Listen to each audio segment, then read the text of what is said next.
In front of me is DORO 8100, and today I would like to show you how you can connect it using Bluetooth.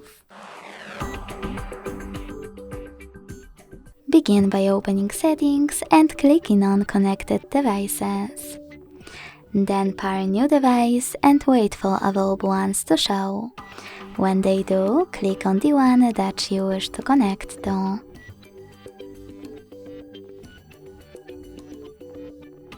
Then select Pair in the pop-up and wait for the other device to accept your connection request.